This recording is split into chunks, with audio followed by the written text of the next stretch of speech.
Hello, Kardec Radio. It's Sunday night, at least my time it is. Welcome, everyone, all around the world. It is March 8th, Sunday. We are doing our regular Sunday Kardec Radio and Kardec Facebook page live streaming. Now, Kardec Radio, what we do, and for people on the Kardec group, Facebook group, we load this video up to YouTube and BitChute and also BitTubes. And so therefore you can always watch this afterwards. So today we're talking about chapter 13. Do not let your left hand know what the right hand is doing. And this is, of course, in Allan Kardec's, his third book, The Gospel According to Spiritism. And this is a great book to read. It tells you many things about what Jesus said as reported by his disciples in the New Testament and really what was meant by that. And this, of course, Allan Kardec codified Spiritism by posing 1,019 questions. Just 1,019 questions and the answers and some commentary are all in the Spirits book, which is the first of his books, which is really the third revelation. He codified that. He's not a medium. He didn't write the answers. He gave questions in different mediums and different geographical areas throughout Europe. And if they had the same or similar answers, then only then would he put them in the book. So it's a very scientific and rigorous way of doing things. Although you can say, wait, you're still talking to spirits, right? But this is why probably people are here listening, because for some reason, you know that there is something more than what meets the eye. You know that there is another world out there. There is a higher purpose than for us to go through our culture, buy as much things as possible, get in debt, and keep consuming, and then you're dead and you're gone, right? This is what our modern culture tells us actually happens. Well, that is not true. People who are watching this program or watching other programs understand that there's more than what meets the eye. The earth is we're not just crass materialism, and we're just not carbon-based life forms that, sprout up out of just the random DNA of our parents. We have a mission on earth, and that is to be a better spirit, and we are immortal. Spiritism tells us we are immortal spirits. But let's get back to Allan Kardec's The Gospel According to Spiritism. And today we are talking about chapter 13. Do not let your left hand know what your right hand is doing. So I'm going to quote you kind of where they took this from. It's Matthew chapter 6, verse 1 through 4. Take heed that ye do not your arms before men, to be seen of them, otherwise ye have no reward of your Father which is in heaven. Therefore, when thou doest thine alms, do not sound a trumpet before thee, as the hypocrites do in synagogues and in the streets, that they may have glory of men. Verily I say unto you, they have their reward. But when thou alms, which means give to charity, let not thy left hand know what thy right hand doeth, that thine alms may be in secret, and thy Father which seeth in secret himself shall reward thee openly. Now, and then in the next verse that was quoted is Matthew chapter 8, verse 1 through 4. When he came down from the mountain, great multitudes followed him, and behold, there came a leper and worshipped him, saying, Lord, if thou wilt, thou canst make me clean. And Jesus put forth his hand and touched him, saying, I will, be thou clean. And immediately his leprosy was cleansed. And Jesus said unto him, See, thou tell no man, but go thy way, show thyself to the priest, and offer the gift that Moses commanded for the testimony unto them. So even Jesus, Jesus, of course, as pure as he is, he followed his own advice, unlike so many of us. And so what he's telling us is when we give freely, not just to get back, where people think we're great people. There's a good, I think a whole chapter by Swedenborg and talking about, why people give charity. And there's some people give charity and do good things because of it will give them power in the future, right? So there's also that. It also says exactly as the New Testament says, don't give just so everyone thinks you're a great person. And so that's another, so Swedenborg said that when you give to help a person, not to help yourself in any way. And that really is, so even Swedenborg, even before Allan Kardec came, spotted these things. It's what is our motivation for doing something good. If we're doing something good because we want to say, oh, this guy's good. And, now that should not be your primary motivation. Now, I know everybody thinks of that at some point when they do something for somebody, they go, oh, I did something good. And, I hope that person appreciates it or something like that. That's normal. That's normal thinking. Don't beat yourself up over that. I do it too. But what you don't do is go tell everybody, look, I gave this person this one. This guy was just a bum in the street and I gave him a leg up, right? No, that's not how you do that. So it's okay to think somewhat prideful of yourself because, the Spirit's book says we should, pride is one of our great things we need to fight. But there's also, even Swedenborg tells us that and the spirits that talk to the Reverend G. Vowell and say, that you've got to have pride in doing a good job, right? You need pride. And when you do something good, there's nothing wrong to being proud of yourself and patting yourself on the back and using that as a positive reinforcement to keep doing well. So you don't have to be divorced of everything, saying, I'm just a worthless worm. Whatever you do, you need to put everything in balance. So this is me tell you what Allan Kardec said. There is great merit in doing good without ostentation, but it is of even greater merit to hide the hand that gives. This is an indisputable mark of great moral superiority, since in order to regard things from a higher level than the multitude, it is necessary to be able to disregard the present life and identify oneself with the future. In a word, to place oneself above humanity so as to be able to renounce the satisfaction that comes from the recognition of one's fellow creatures and await the approval of God. Those who prefer the approval of mankind prove they put more faith in them than in God and value the present life more than the future one. If they say anything the contrary, then they act as if they do not believe in what they themselves are saying. So let's break this down because this is a very interesting point. She's saying, Allan Kardec is saying, when you help people because you're trying to show that you look at things in a greater span of time, right? Because there is no time in the spirit world. So everyone goes through many, many lives. But you're looking at that is that you're helping this one person a little bit to help their trek on the upward path to become a pure spirit. And now this is not, you have some pride in what you did, is that that this will be helpful to God and Jesus's plan to raise up the spirits on earth, and of course any other planet you have to be on earth, to make the planet a planet of regeneration and to make these people more mature souls.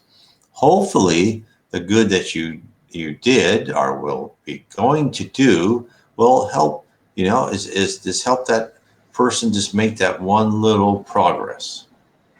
It may not do anything. That's okay. You tried. That's in itself, that's all that has to happen. It's just like building a beach, right? It's one little grain of sand at a time. So let me carry on with what Allan Kardec said. How many there are who only give with the expectancy that the one who has received will shout it to all sides. How many there are who publicly give large sums of money, but who nevertheless would not give a penny if the fact were to be hidden. Boy, let me stop right there. We've seen that all over time. I mean, how many politicians have we seen that? We're going to help all these people. It's like, well, no, you took money from this group to give to that group to buy yourself votes.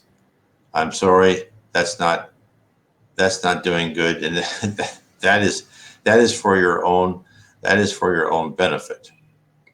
And in fact, the people you may think you're helping needed these, probably could, yeah, maybe not, maybe so, but are you making those people dependent on you forever? That's not good. The spirit world wants us to work for what we're doing. People need help. There's nothing wrong in that. But just to kind of give you an example, that type of person who just, and then again, you'll see another type. It's like a corporation that go, we've been through and we help all these disadvantaged people. Well, are they hiding what they're doing? No, they're doing that to give themselves free publicity. Will that organization, because even organizations have paths that are regulated by the spirit world, and they have credits and debits too. Will that organization get credit for that? No, I don't think so. They may a little bit because they try to do something, but it's mostly for their own self. It's for them to look like they give to the community.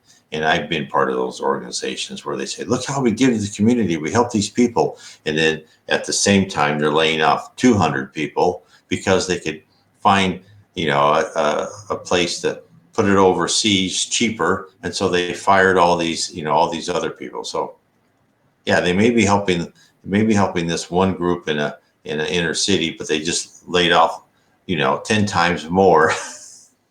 So that's how it works. So no, that's not what means by giving. And this, of course, this is don't let your left hand know what your right hand is doing. So let me carry on to what Allan Kardec said. This is why Jesus declared, those who do good ostensibly have already received their recompense. Indeed, those who seek their glorification on earth through the good they do have already paid themselves. Very true words. God owes them nothing more. The only thing left is punishment for their pride. So, as usual, Allan Kardec just puts everything in a couple sentences. He's very succinct.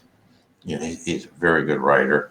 And he says, yeah, well, okay, you've done that. You've gotten all this wonderful publicity. People think you're great. You've already paid yourself. God owes you nothing. You did something. You got recompense for it. Very succinct logic. So then Allan Kardec goes on. Let not your right hand know what your left hand does is an image which admirably characterizes modest benefits. But if there is true modesty, then there is also false modesty, a mere imitation of modesty. There are certain people who hide the hand that gives, but take great care to leave a small piece showing why they look about them to see if anyone has seen them trying to hide it. This is a parody of Christ's maxim. If prideful benefactors are despised by mankind, what then must they be before God? These two have already received their recompense on earth. They are seen and are satisfied by this fact. That is all they will have. So then, what recompense will there be for the person who causes their benefits to weigh heavily on their shoulders of the receiver, who demands at all costs recognition for their recompense, who makes their position felt by extolling the cost of the sacrifice they have made? Oh, here, there is not even earthly recompense, seeing that this person finds themselves deprived of the pleasing satisfaction of hearing their name blessed. This is the first punishment for their pride. The tears they dried in benefit of their own pride, instead of rising to heaven, will fall back upon the afflicted heart and cause it to ulcerate. For the good that was practiced there will be no reward because it was deplored, and all the benefit that is deplored is counterfeit and so has no value. So again, he's telling us, if we do things because we want people to see us and to think we're really good people, which, we see that all the time. We see that by all this, false virtue signaling, Hollywood saying, look at me, I'm helping this person, film me while I'm doing this. Well, and of course, then there's also many people who do things very quietly. And I know some who have done that but they're famous people, but they don't say, look at me. They just go about their business, use the money they've been given by God and their, fame and recognition, and they give things quietly. Now, that doesn't say that sometimes people give their fame to good causes, and that's nothing wrong in that because you're helping someone. And so there's a lot of that happening too. So I'm not trying to say that that is negative at all. It's actually very good. But there's people that, I guess our modern words, it's virtue signaling, which is really counterproductive. So Allan Kardec carries on. I'll quote more. When beneficence is practiced without ostentation, it is doubly meritorious. Apart from material charity, there is also moral charity, seeing that this protects the susceptibility of the beneficiary, so enabling them to receive a benefit without feeling resentment from a loss of self-respect. This safeguards human dignity, since there are those who will accept a job but refuse alms. Now, depending on the manner in which it is done, converting work into money can mean humiliating the receiver, and there is always pride and evil in the act of humiliating another. On the other hand, true charity is delicate and inventive in disguising a benefit, avoiding even a simple appearance which may cause hurt, given that all moral friction increases suffering originating from necessity. Therefore, the true giver of charity will find tender, affectionate words which will place the receiver at ease, especially in the presence of the benefactor, whereas prideful charity will crush the receiver. Real generosity acquires total sublimity when the benefactor, inverting the parts, finds a way of placing himself in the position of being the one who is indebted when facing the person whom they are helping. This is what is meant by the words, let not your left hand know what your right hand does. So, now we'll talk about hidden misfortunes, as Allan Kardec says. So what he talks about hidden misfortunes, he says that when great calamities occur, charity is filled with emotion. Generous impulses are seen on all sides in the repairing of these disasters. But apart from these general disasters, there are millions of private catastrophes which go unnoticed, for there are those who lie on beds of suffering without complaining. These discreet and hidden misfortunes are the ones with true generosity knows how to discover without even waiting to be asked for help. So it goes on. I think this one is written by a spirit, but I don't know what the name of the spirit is, because I've read this one before. Well, let me find the name of the spirit who is writing this whole one. Well, I don't see the name, but I don't think this was written by Allan Kardec. But it's a good one. And so he says, there's discreet and hidden misfortunes. So then he goes on to say, who is that woman with a distinctive air, simply dressed, though well cared for, and who is accompanied by an equally modestly dressed young girl? They enter a sordid-looking house where the lady is obviously well known, and because they are greeted with respect as they enter. Where is she going? Up to the garret where a mother lies surrounded by her many children. On their arrival, happiness bursts forth upon their thin faces. This is because the woman has come to soothe their pains. She has brought everything they need, tempered with gentle and consoling words, which allows her protégés, who are not professional beggars, to accept these benefits without blushing. The father is in the hospital, and while he is there, the mother is unable to provide the necessities of life with her work. And I think, and this is really, and this you read about a lot during when people would go through, and this happens a lot, years past, with the well-off people would bring baskets. It's kind of like here in Brazil, it's just the basica, where people give people rice and oil, cooking oil and beans, and help people. And I think this is even going to be even more important when there's this, this kind of this pandemic going on and people are sick and they can't go to work. Because a lot of people in now if they don't go to work, they don't get paid, or they're afraid if they don't go to work, they'll get fired, which you see that a lot of that. So people will probably in the near future need the same type of quiet help. And so if they have someone at home that needs being looked after, help them whatever way you can. And these are always good. And this is where I think charity is the best. And this is what my wife and I try to do is we don't really give to organizations. We look for people and we help those people. Now, do we do good all the time? Do we make mistakes? Do we sometimes give money, to people by mistake who don't deserve it? Yes. In fact, the other day we were in front of a supermarket. This guy says, "Can I have, $5 to go, get something to eat at the supermarket?" She goes, "Oh, okay." And she gave money.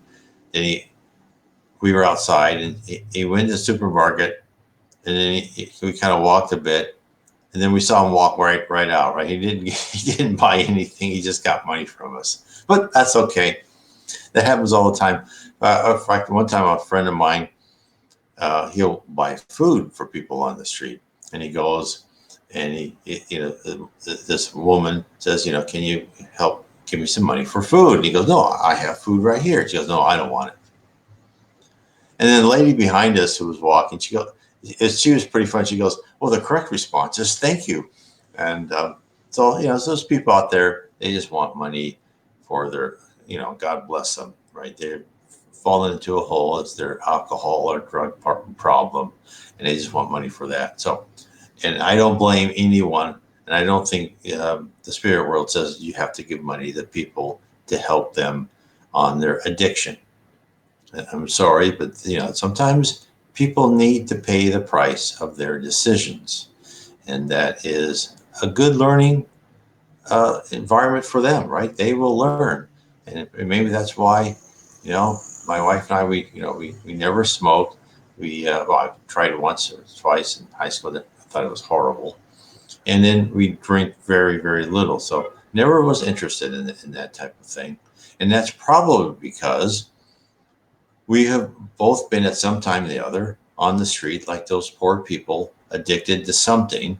And, they're learning the same lesson we did. This is what the great benefit of Spiritism says is that when you see people that just have dug themselves a hole, God, it's just so sad. And you see that all around. And, you try and understand that most probably, maybe not always, but you've been there too, not in this life, but in a previous life. And now that is why you completely understand you're not going to get yourself into that trap. Very important. So, give yourself a little prayer. Say, I hope your trial gets a little bit better for you and everything will be okay. And that's the nice thing to do. And that also gives you practice of thinking good thoughts for people, and which is very important, right? Because as I said many times before, why are we on this earth? We're on this earth to improve our character and our personality. And it doesn't mean just by keeping our mouth shut. It really means by rewiring how we think.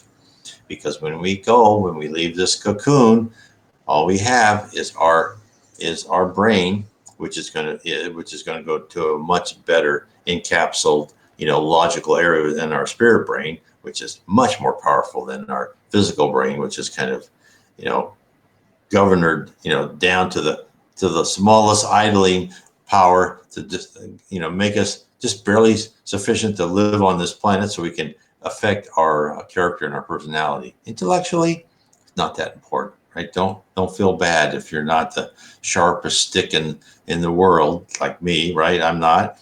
This is not where you're on Earth. Now, there's people who are very smart on Earth, and a lot of them help whole planet by their inventions, and that was all planned out by the spirit world. But really, for the majority of us, if we do our daily work, we live honorably, we're charitable, we're fraternal, we're trying to make ourselves a better person. Really, that is the main thing. It's not accumulating wealth. It's not publishing scientific papers. That's not important. Some people it is, right? And it's important for the whole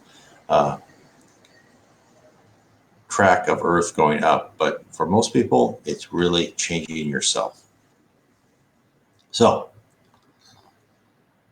let me go on to the next.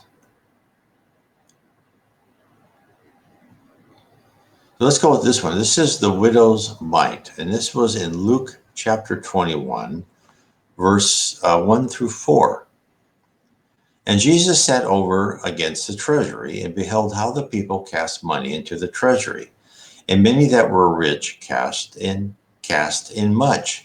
And there came a certain poor widow, and she threw in 2 mites, which make a farthing. And he called upon his disciples and said to them, Verily I say unto you, that this poor widow has cast in more than all they which have cast into the treasury. For all they did cast of their abundance, but she of her want did cast, and all that she had, even all her living. Oh, that was in Mark 12, chapters 41 to 44. Now this is in Luke 21, verse 1 to 4. And he looked up and saw the rich men casting their gifts into the treasury. And he saw a certain poor widow casting into their 2 mites. And he said, Of a truth I say unto you, that this poor widow has cast in more than they all. For all of these have all their abundance cast unto the offering of God. But she of her penury has cast in all the living that she had. Very interesting how in the Bible you have by the disciples how they see the same thing and just make it a little bit different. And I think it gives a very good 3D picture. So this is what Allan Kardec says about that, and this is very true. And to me, this was always an important part in the Bible, because really it says a lot. Is the percentage, right? The ratio of what you're giving, and that includes time versus what you have. So many people think if they just give money and it helps you out, and it's your time and what it means to you. Let's see what Allan Kardec says. Many people deplore the fact that they are unable to do all the good they desire due to a lack of financial resources. They would like to be rich in order, so they say, to be able to make good use of those funds. Their intention, no doubt, is laudable, and in some cases even sincere. However, in the vast majority, is this desire totally disinterested? Will there not be those who, whilst wishing to do good for others, would also appreciate being able to begin by doing good to themselves, of being in a position to offer themselves a few more pleasures, or the enjoyment of something superfluous they lack, after this then being quite ready to offer the poor what is left over? Now, I would say that's most of us. I mean, and it's me included. I keep thinking, well, I like to, have a little bit more money and, have some more savings and all that. And then I could help people, but it also helped me. And so I'm totally guilty in that also. And of course, that's something we have to work for. I should just be happy with what I have. There's a very interesting study, and they did this study about what people think that they have and what they need. And they asked people all the way from and this was like a Fidelity Investments or some investment bank, and these are people who had money in the bank, and so like maybe 25,000 or 100,000 in retirement, or $1 million or 10 million, right? And they asked each kind of band of people who had wealth, how much wealth do you really need? And it's very interesting. It tells a lot about our human personality. Is the same answer came into each level. Everyone said they need 25% more. If they just had 25% more, they'd be happy. Of course, once you have the 25% more, then you need another 25% more. And of course, I don't blame them for this, and I'm not saying I'm not like this myself. Is you just want that little extra cushion, because you could lose it all, right? I've lost bundles of money before, and then you could lose it, and then at least then you'd be okay, right? Because there's always something. Of course, this is kind of our, yes, as someone said, the more we have, the more we crave, right? It's never enough, right? That's another saying. It's never enough. You always want more. And so if this is something that you can work on, is not always wanting more, this is important. Now, why is this important? Because always wanting more and having that cushion was extremely important when you were on this primitive existence, and even not that long ago, maybe even now for a lot of people, so you could survive, because you may not have food, right? You may die in the winter if you did not get enough wood to heat you, or flour or corn or rice to keep your family fed. You were never sure that you would be taken care of. So now this has a lot of levels here. When you're a spiritist and you really get into the fact that you are on this predetermined track, know that your needs will be taken care of somehow. Now, I'm not saying sit back in your lounging chair and wait for the spirit world to knock on the door and deliver food and some money to you. No. As long as you do the effort, do what's right, you're not going to starve to death, right? You are going to be taken care of some way, unless that was something, a episode that you asked for. Who knows? There's always, anything I say, one can find exceptions. But the general rule is, once you understand where you're on Earth to really change your personality and character, that having 25% more is just not that important in the scheme of things, because as you'll go through day by day, week by week, month by month, opportunities will open, other opportunities will close, but the doors that should be open to you will be open to you, and your ability to make a living at the level that was planned for you will be in full force. That may mean that even if you save that extra 25% or somehow save millions, that may be taken away from you, because that was not part of your destiny. So have faith in what your destiny is, and that you are being led down the path where you're given the most efficient, wonderful lesson plan to have you learn what you should learn. I go back in my life, and I've written a book, The 7 Tenets of Spiritism, and this is kind of one of my more personalized books about Spiritism. And I think about what I went through, right? What was the path of my life?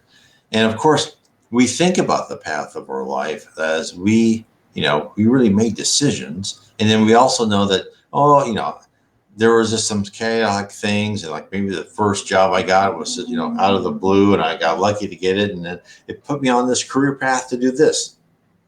Well, it's funny when I look back and I see the things that happen, is you can see, once you analyze them deeper, you can see where the spirit world put you where it needed to be. Let me give you just one example from my book.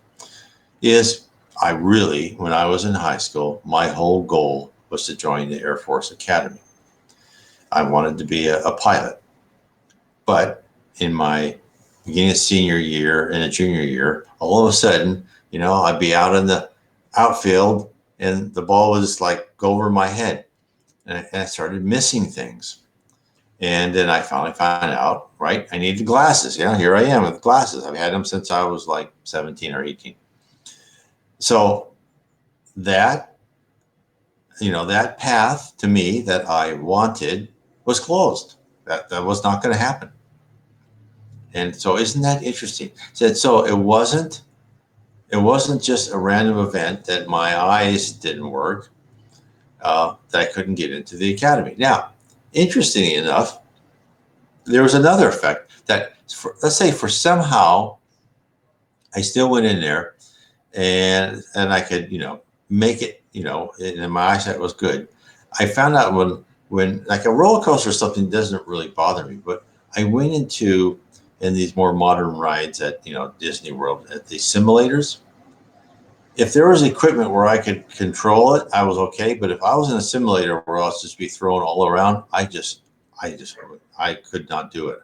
My family just laughed at me when I walked out. I forgot what ride that was at somewhere in Epcot, and I was like shaking. It's just, unless I was in control of what was going on, I could not take that rapid movement. So even if I went into the academy, I would have been washed out in good speed, because I would have been useless.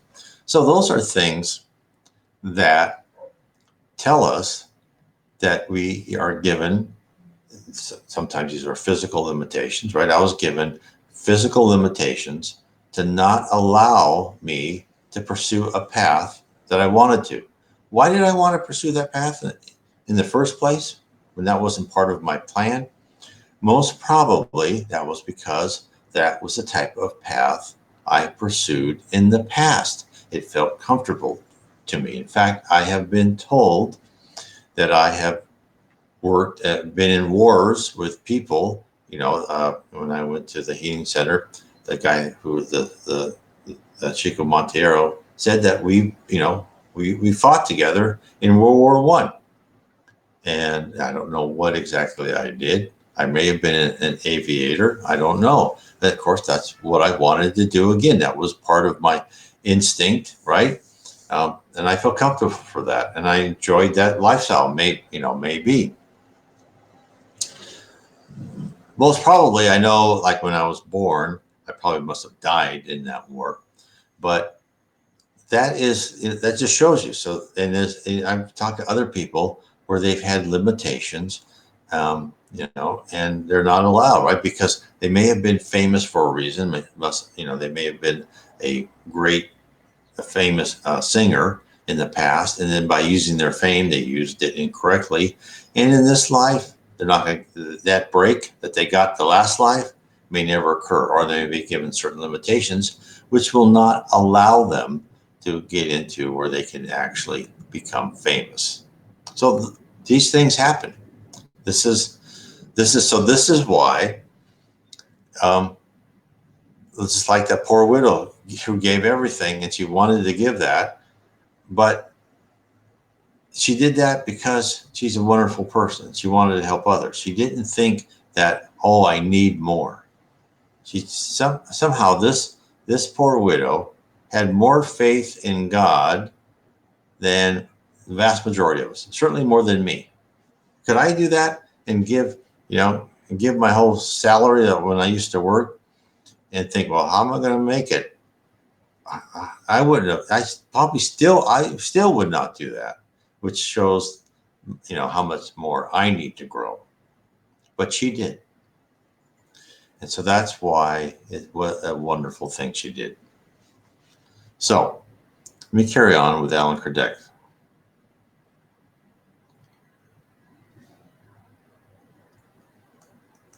So the second thought behind the desire, perchance concealed even from their own eyes, which would have to face if they scrutinize the depth of their heart, annuls all merit for the intention. This is of people that only offer what to be seen, which is left over, right? They only offer what is easy to offer. So he goes, the sublimity of charity in this case would be for each one to seek within their work the necessary resources they lack to be able to realize their generous intentions by means of employing their strength, intelligence, and aptitudes. In doing so, they would be offering the kind of sacrifice most pleasing to the Lord. Unhappily, the majority live out their lives dreaming of ways and means of easily and quickly acquiring riches for themselves without any effort, by running after foolish fancies like the discovery of buried treasure or lottery tickets, or some favorable random chance. So, as he said, people like to have money, and then people just like to write a check, and then bingo, their conscience is clean, right? Because they wrote a check and they go, oh, look at me, I gave to this group. No, it's not. It's still nice that they did this, but it's not a true charitable thing. It's more of charity to yourself to make yourself feel better. So, and then Allan Kardec goes on, those whose intentions are totally exempt from personal interest must console themselves with the knowledge that it is impossible to do all the good that could be wished, and to remember the mite of the poor taken from meager resources, which causes deprivation, but which weighs more on God's scales than the gold of the rich, who give without depriving themselves of anything. The satisfaction of the former would truly be great if they could help all the destitute on a large scale. But if this is denied them, then they must submit to the fact and limit themselves to what is possible. Furthermore, can tears be dried only with money? Should we remain inactive because we have no money? All those who sincerely wish to be of use to their fellow beings will find thousands of ways of helping. If you look for them, they will appear. If not in one way, then in another, because there is no one who, having full command of their faculties, cannot help someone, offer consolation, minimize both physical and moral suffering, or do something useful. While money may be lacking, do we not all have time, work, and hours of repose to spare, which we can offer to help others? This too is the alms of the poor, the widow's mite, and that is very true. It's really, and for a lot of people, it's just taking time to listen to them, and which is, it was really hard for me to start doing that. And this is kind of being the aware part of your life, because there will people that come up to you, ask something, maybe it's like directions or something, and and before I became a spiritist, even now sometimes, because I concentrate and I focus on what I want to do, and I'm not aware of my surroundings, and I pass by opportunities to be helpful or kind to someone. And so I try and keep part of my brain always open, saying, and and I can't help myself. I know that sometimes I just focus on something, or I'm thinking about something, and the rest of the world disappears to me. But I'm trying to, cycle through and make sure that if I see someone like drop something, help them pick them up, right, and give that to the person. Just little things. And I know for a lot of people, it's not easy, and it's not easy for me. And that's why, if you can kind of always look out, kind of make it a habit to look out the small things you can do for people. They don't have to be big, right? But just the small things. Give someone a hand, help someone across the street, find out when they drop something, whatever. Whatever you can do, it makes a lot, because that is your time. And that is real giving, right? Go to someone's house, mow their lawn, whatever you can do. That is a more giving than one of these rich people giving $5 million to some organization, because that is helping an individual, and that individual is going to then think, that person helped me. What a nice thing. Now that, not only are you helping that person, you're also an example for the person you helped, in the fact that you helped in a very nice manner. So let's go on what he said on. This is in Luke chapter 14, verse 12 to 15. Then he said also to him that bade him, when thou makest a dinner or a supper, call not thy friends, nor thy brethren, neither thy kinsmen, nor thy rich neighbors, lest they also bid thee again, and a recompense be made thee. But when thou makest a feast, call the poor, the maimed, the lame, the blind, and those shall be blessed, for they cannot recompense thee. For thou shalt be recompensed at the resurrection of the just. And when one of them that sat at a meal with him heard these things, he said unto him, Blessed is he that shall eat bread in the kingdom of God. So what does Allan Kardec say about that chapter from Luke? He says that Jesus tells us that when we prepare a feast, we should not invite our friends and relations, but instead the poor and the maimed. In their literal sense, these words appear to be absurd. But if we understand their spiritual essence, they are in fact sublime.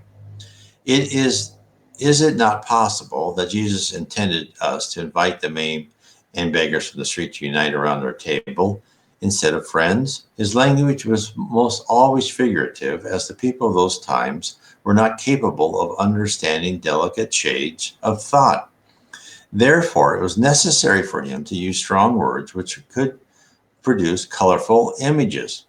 So again, this is the great message of Spiritism, telling us that, from the Old Testament to, writings from, Buddha, the Hindu, all the different writings there, Confucius, is the writings come, and what the message is coming to the people of where they can understand at the time their culture and technology.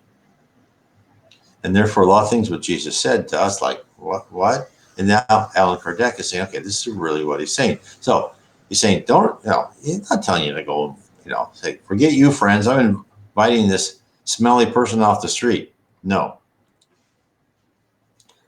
So this is what Allan Kardec says. What is, he's putting up these images, these vivid images. So I'll carry on with what Allan Kardec said. Nevertheless, the essence of his thoughts is revealed in this sentence: and thou shalt be blessed, for they cannot recompense thee. This means that we should not do good for a calculated reward, but only for the pleasure to be felt in so doing. Using a striking comparison, Jesus says, invite the poor to your feast because you know they cannot recompense you. By use of the word feast, we should understand not the actual eating, but a participation in the abundance generally enjoyed. However, the warning can also be applied in a more literal sense. How many of you invite to your table only those, as is said, will honor you or will return your invitation? On the other hand, there are others who find satisfaction in receiving friends and relations less fortunate than themselves. Well, how many amongst you have people like this in your family? In this way, a great service can sometimes be done without it showing. These people put into practice the teachings of Jesus without recruiting the blind and maimed, only if they do so with benevolence, without ostentation, and if they know how to dissimulate the benefit by means of sincere cordiality. So, again, this is important. So when he's saying, and I think this is when he's saying feast, can you do what you have in excess of? That may just be time and maybe a general skill to help a certain type of person, then you will be recompensed, right? That is true charity. And that is not letting your left hand know what the right hand is doing, because you're just doing something not because of anyone else, because you want to do it. There was this really interesting woman I was talking to, and she had a near-death experience. And I was telling her the story of this postman who had an after-death experience. And he wrote that, that he doesn't, when he had his after-death experience, he became a more powerful medium. And he helped veterans, and he helped other people. He didn't charge them any money. And when he wrote in his experience, he says, I help other people, but you know what? Somehow the money comes. When I need money, somehow that comes. I don't know how, but the money comes. And what I wrote about this man is I said, no. I said, there is a reason why that money comes, because you are giving of yourself and of your time. And the spirit world now is saying, this person is giving of himself. We're going to help him to do that. And when I was talking to her, and she's saying, oh, she goes, well, after my ND, I couldn't really work, but what I was doing, I was still helping veterans with their post-traumatic syndrome. And he goes, what I was like, I forgot how long ago it was, but she goes, I was given a house to live in, but it was free. All I had to do was live in this house and make sure the park was okay. And I said, well, that's another instance where you giving of your time, even though you could not work, Instead of you laying around feeling sorry for yourself, you went out and did what you could do, considering, the limitations of what happened to you. And, even with those limitations, you tried to do your best to help others. In return, not only will you be rewarded, just like Allan Kardec says, when you return back to heaven, but you're also being facilitated in your ability to help others by having that house, living in that house for free. So these things happen. Somehow it's all tied in. So let's go on now. This is with instruction from the spirits: material charity and moral charity. Love one another and do unto others what we wish they would do unto us. All that is religion and moral is contained in these two precepts. If they were observed in this world, then everyone would be happy and there would be no more hate or resentment. And of course, let me tell you, this is by Sister Rose Lee. She wrote this to a medium's meeting in Paris, 1860. So there'd be no more hate or resentment. I go even further. There would be no more poverty, because all the poor people would be fed from the excess of the rich. Neither would poor women be seen dragging wretched children along the dark and sombre streets where I lived during my last incarnation. Those among you who are rich, think on this for a while. Help to the best of your abilities all those who are less fortunate. And of course, we should read that. We should read that and say, not just rich in money, but rich in other skills, rich in time, rich on giving someone a shoulder to cry on, rich in understanding. And she carries on: help to the best of your abilities all those who are less fortunate. Give in order that one day God may recompense the good you have done. And so, on leaving your terrestrial body behind, you may encounter a host of grateful spirits who will receive you at the threshold to a happier world. And there's a great story in this. I don't know if I'm sure a lot of people have seen or read the book No Solar. The movie No Solar is wonderful. In fact, think of the movie. I wanted to do one other thing. There is a movie on Netflix called Kardec. So if you haven't seen it, please go see it. It's just called Kardec, after, of course, Allan Kardec. It's about his life and how he got into Spiritism. As I got off tangent by movie, but I want to remind people to do that. It's by the same director who directed the movie No Solar, which you can rent. It's in Portuguese, but it's subtitled in English. It is one of the best movies. My wife and I, we watch at least once a year. A great movie. I recommend it to everyone. Of course, the book is a whole series of Andre Louise's books, but that's the first, so you should read that. Now, to get to charity and what people do and how that you're recompensed for that. So in the book No Solar, Andre Louise, he was a famous physician, and he did charity work too. In fact, he's what a wonderful guy. And he self-depreciated himself by, and it shows it really well in the movie where, there's this lady waiting with her husband, and he goes, "Oh, I'm done for the day." And his nurse says, "Look over there." He goes, "Oh, okay," like a charity case he had to do. So, and of course, he did it. And I'm sure he did it much nicer than that. It's just probably how humble he is. So interesting. He goes into, he dies and he goes to No Solar. And he's thinking about, I wonder who cares about me after I did? Who's thinking of me? Who prays for me? And one of the few people is like, he was amazed, like, oh, no one's remembering me. And no one's thinking, oh, I loved Andre Louise. Because that's his pen name, of course. But the one woman who said, "Oh, I hope Andre Louise is okay and everything," was the wife of the husband who he helped for free. So again, that was a charitable act, and she actually prayed for him and wished him well, and that gave him comfort, right? It does. Prayer is actionable. Prayer means something in the spirit world. So I just wanted to tell that story. So that's the end of our program. I hope everyone enjoyed that today. The Gospel According to Spiritism is just a heck of a book. I love this book. And if you want to learn more, as I said before, really about Spiritism and how it's helped me personally, like my own personal journey, it's my book, The Seven Tenets of Spiritism, How They Impact Your Daily Life. And it really is meant to be. I have this in Kindle and paperback, and also it's on audiobook now for those who are interested. So I want to give everyone, of course, then the other one I want people to read, of course, is the Spirits book. That is the headwaters of Spiritism, codified by Allan Kardec. I've talked to quite a few people lately. They started reading this and they're enjoying it. And of course, from there, they're going on to other and other things. But yeah, if there's one book I would recommend, read that one first.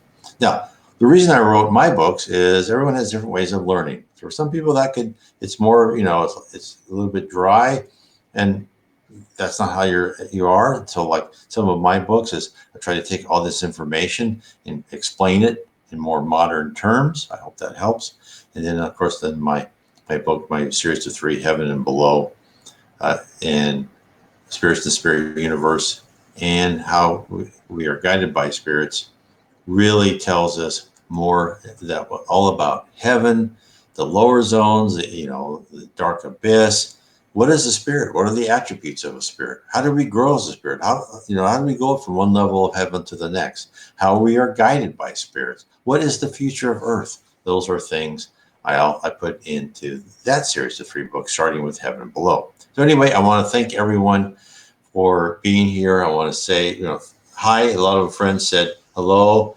I want to say hello back. I try to wait till the end because I don't want to interrupt unless someone really has, a pertinent comment. I'm not saying your comments aren't pertinent, but then they're very thank you. And I thank everyone who makes comments on this. Please share this video to other Facebook sites.